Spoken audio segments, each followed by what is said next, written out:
Hello Gemini, Sun, Moon and Rising. This is your love life reading for the second half of November.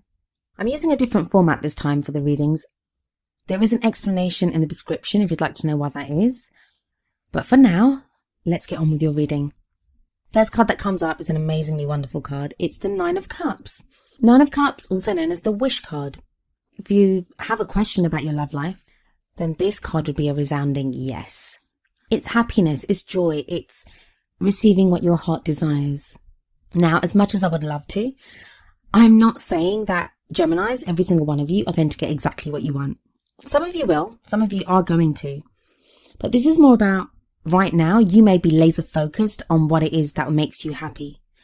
What it is that makes your heart sing. What is it that pushes you and is going to help you grow, bring you that happiness and that joy that all of us deserve in our life. So there's very much a sense of, it's about cups and it's emotions, but some of you may be getting very real about your own happiness of fulfillment. Wanting to feel fulfilled at this time, it's crucial to you. And there's going to be people listening to this and thinking, yeah, well, everyone wants to be happy. But think about it. Think about it on a day-to-day basis. How many people actually stop and think, oh, I'm going to do this, it makes me happy? Very few people do. It's usually about, oh, I need to do this, and oh my God, I don't have this. And it's always, a lot of people spend a lot of time thinking about what they're lacking in their lives, the problems that they have. This is the reverse of that. This is going after what makes you happy. This is sending out your thoughts, your wishes to the universe, to spirit, to whatever it is that you believe, or even to yourself, getting very real with yourself about what it is that makes you happy at this time. The card that comes up as the central issue, or what is at the heart of your love life at this time, is the Empress. Now, for some of you, that's going to indicate you, or it may indicate someone that you're involved with. The Empress she's very nurturing, very loving, very caring. She's very capable. She's very good with people, and she takes care of a lot of people as well. If this is you, it may be that's your energy. This may be your energy for some of you, it's going to be your energy as a parent, because she is like the mother card. She gives birth to ideas, and she can indicate pregnancy as well. So there may be, for some of you, pregnancy that's affecting your love life right now. But overall, I'm not getting that. I'm getting that this is more for those of you that either you yourself have been feeling like this, or you know someone that's like this. As it is at the heart, and it may be like a problem within your love life. It may be that some of you are dealing with codependency, because we can give and give and give of ourselves, but not receive back. What are you not receiving back?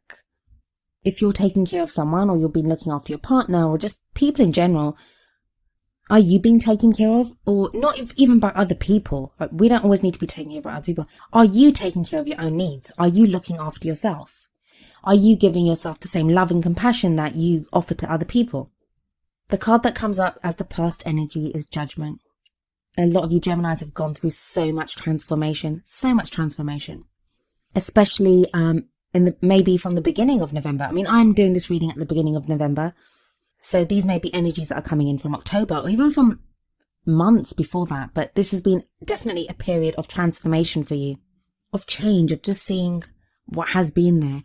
It's not always the easiest card, because Judgment sometimes forces us to look at the things that we've done wrong, or that other people have done to wrong us.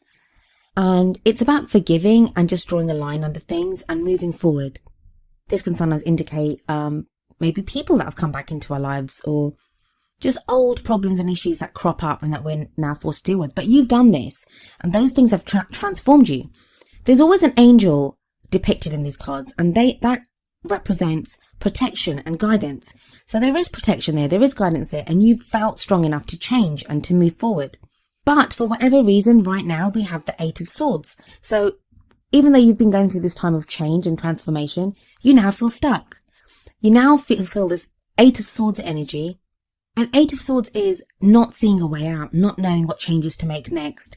Sometimes it can be just having plateaued, like where we've gone through an intense time of change. Now that change seems to have ceased, and we don't know what else to do. The Eight of Swords says that there is a way out. There are changes that can be made. There may not be big changes like you want, but there will be small changes that you can make. For some of you, I'm getting this is like being paralyzed by fear. You're afraid. That's kind of what's paralyzing you, what's making you not feel able to move. It is frightening. Look at her. She has like swords pointing straight at her head. That is frightening. But the point is that she doesn't know she may not even know that those are there. She may not know the dangers. Like some of you may not even know the exact nature of your problems because you're not seeing what's there because you're so confined within your own struggles. So the Eight of Swords tells you that you can free yourself. You can go forward. There is a way out of this and there is change possible. And there is an energy of change coming up for you. More swords though. Swords are always they can be difficult because the Five of Swords especially talks about conflict. It can be conflict. It can be having to defend yourself. It can be having to fight for something. Now, the Five of Swords doesn't always show defeat, even though it can show a horrible battle and someone does get defeated and maybe you won't be successful in this. But a lot of times when this card comes up, what I tell people is,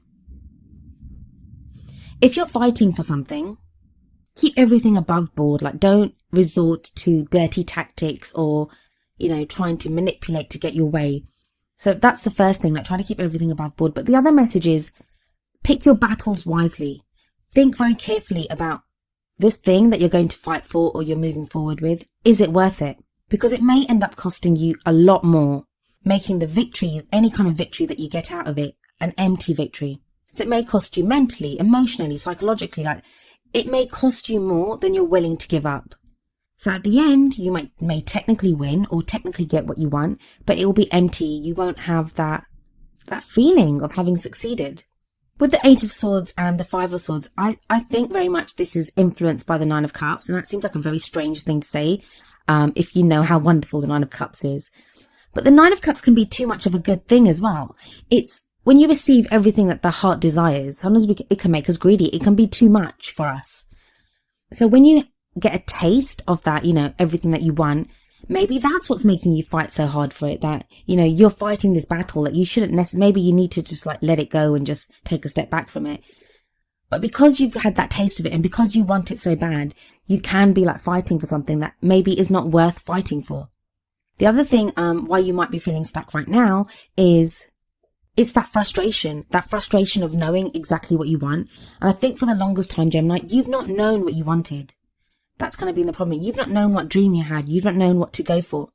And now it feels like you're one step away from happiness, from completion, but you feel stuck. And that can be frustrating. And that's where that Eight of Swords energy can come in, because you're like, well, I know I want this, but how the hell do I get it? So that can be what's causing you to feel stuck as well, because you're just frustrated. You don't know which path to take forward. And for some of you, when you see a path, even if it's not the most legitimate path or the right path, you might take it just so you are doing something because you want that action. But we have the World energy coming in at the end, and that's the energy of what crowns you and the energy that you take into December with you. The World is the successful completion of a phase in your life. It's that end of a cycle. We've done everything that we could do. Now it's time for the rewards or to receive the credit or the acclaim or whatever it is that we need. It tells you that very soon a new cycle will begin. But for now, just enjoy what you've achieved. Enjoy what you've achieved from the cycle that you've just completed. I sometimes find with this card that there is that sense of, not like the death card where we're grieving for something, but there can be that slight, oh my God, that this has ended. Because you've been in that for so long. You've been in those patterns or completing that chapter of your life for so long that we kind of miss it. We think, that I liked it here, that even if it was hard, even if it was a struggle, that I now have what I want. But this card does tell you that where one door closes, another door opens. So some of you may be feeling like you're in that in-between phase. But I think a lot of you haven't quite reached this point yet. You're kind of still a step away from completion. But it is a good card. Don't be afraid of endings. Don't think that it's a horrible ending that's coming. I'm not saying that if you're in a relationship, that your relationship will end, or that's not what the World card says. It doesn't say that. It just says it's a completion of that phase. So maybe if you're trying to learn something, that learning is now complete. You come to the end of that. If you've been in a pattern or trying to deal with a problem in your love life, that problem will now be completed. It is actually a very strong card. And I do love the World card. I do love it. Because after the World in the Tarot, in the Major Arcana, we have the Fool, and that's the new beginning, a new journey. Everything begins fresh and new. But I do feel that for a lot of you, the World, if you have a look here, it's right underneath Judgment. So it's like that transformation, whatever has transformed you.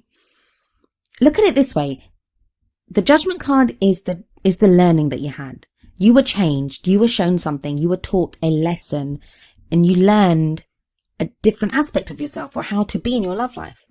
And I feel like the Eight of Swords and the Five of Swords are like the test that's come from that. Like, have you really learned this lesson? How are you dealing with this situation?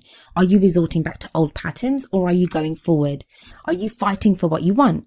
Are you being the empress? Are you just letting things go? Are you looking for someone to look after you? Are you looking after other people? I think this period now is all about you analysing.